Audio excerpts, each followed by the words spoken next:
What is good, fam? Coming back at you with another one. And today I want to talk to you a little bit about fear and how to overcome fear in skateboarding when trying new tricks, trying to avoid injury. So one of the things that I like to do is try to baby step into the trick. So, and I'll use a trick in this video as an example. It's one of the most recently one of the scarier things that I've tried to do. It's almost more of a stunt than a trick. But anyway, I had to bomb this sidewalk in order to get the speed, and then I had to launch from a sideways kicker into the air, nice size gap, longer than the gap was longer than my skateboard, which was about 33 inches. And anyway, I aired onto a bank and then backside carved down. This one was exhilarating. Hear that noise? That's me bombing the pavement to get the speed. Air transfer the gap. Instant replay. It was pretty scary because I think the kicker may or may not have been DIY. I can't tell, but it was very rough concrete. If you take a slam on the sidewalk getting speed, it was an older park to begin with, so the concrete isn't like the nice smooth concrete that you can slide on almost like a playground. And anyway, I baby stepped into it. So I started at the bottom of the kicker and kind of worked my way up. So I'm going to walk you through what I'm doing with this trick as I baby step up into the make, which is bombing the hill, hitting the side kicker, backside onto a very steep bank, and backside carving down. Okay, so what you see me doing here is incrementally increasing the height that I take off. So this is the third. Now on this one, it's kind of close to the height I actually land, but you hear that? That was a bail because I didn't backside carve down quick enough. I thought I was gonna flip this rock. That's the only reason I bailed. What you don't see in the video is literally I have to backside carve down because the bank is only so wide. And there's the opposite feature on the other side. So if I don't carve pretty sharp, I'm headed right towards another kicker. And actually I had to bail and go to my knees and take a pretty long slide because I landed the trick, but I was gonna hit the other kicker and I had to take the slide out. So I didn't count it as a make until I actually made the land and backside carved out safely. And finally, the make. So baby step. The other thing is, and I'm not the best at this one, but I'll share it with you, is have a bail plan. I am not a bailer. I kind of commit and go for it. I don't bail the trick like 1,000 times before I decide to land it. I feel in some cases trying to land it is safer than trying to bail it, or you just don't want to take the pounding on the knees from the knee slides and things like that.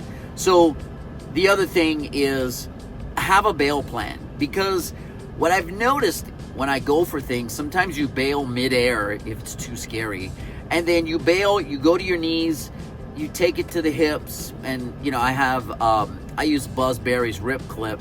So you take it to the hips and you're like, wow, that wasn't that bad. I can go for it and go for the landing. If I don't make it, I know there's a way out that's safe and you can have a bail plan. But ultimately, like for example, with the backside air, even when I went for the first one over coping, I had to tell myself, you gotta do it. Like I had gotten really good at late grabs under coping, keeping the board to both feet, doing all of that. It's just a different story when you're in the air, off the wall, and the coping is there mentally in your brain, and you can have a pretty bad hang up. So ultimately, I had to gather myself and say, look, you're not gonna get too much better at doing this under coping.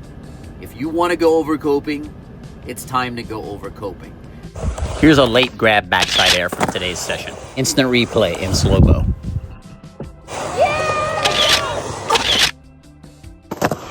So that's a key point, time.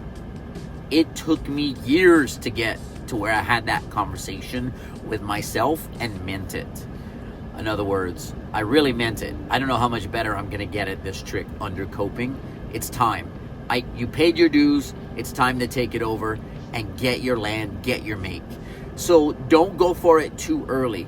If you do, make sure you have a backup plan, which would be a safe way to bail out so that you don't injure yourself. Because one of the worst things is having an injury and then you're out. You can't skate at all. You're not progressing. You're not working on what you want to achieve. You're just bummed and on the sidelines trying to recover. Hopefully, if you're lucky, you can skate through an injury. And when I say skate through an injury, I mean do some, carving and roll around just for mental health. But I had the conversation with myself and I said, look, you got to do it. You got to be brave. You know how to do this. The only difference is mental. You're taking it above coping versus doing this off the wall or at coping. And I was able to do it. But what I'm getting at is I still had to push myself. So I remember there's a couple quotes that I want to bring up at this point. Number one is I heard Tony Robbins speak live. So I'm in Denver, Colorado. And I'll never forget Tony saying, he was up there on stage, he was kind of getting pumped up and everything. And he's like, you see this guy? You see this guy, Tony Robbins? I made this guy. And basically what he was saying is, I didn't come out like this, thinking positive, having the attitude of I can do anything that I put my mind to and work hard enough and long enough at.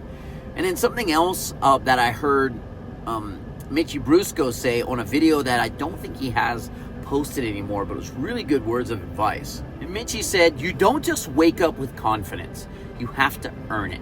And what he meant was, by saying that is, you have to show up at the park. You have to put in the reps.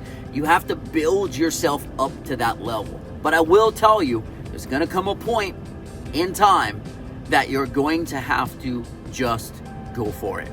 Because I don't know how many at coping or under coping backside airs I could have done more for me to feel comfortable taking it above coping.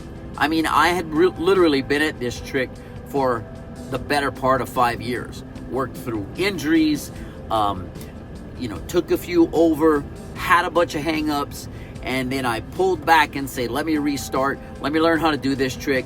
Mitchie Brusco also said, hey, you got to get really good at these backside airs with a leg grab under coping before taking it above coping, even on vert. So I did that, and that's what allowed me really put in the work, put in the time, the energy, had the belief. I kept telling myself, you know how to do this trick, it's time. So ultimately, baby step, have a bail pattern, put in the time, put in the effort, put in the work, but ultimately, you're going to have to tell yourself, I know what to do, and now it's time to do it.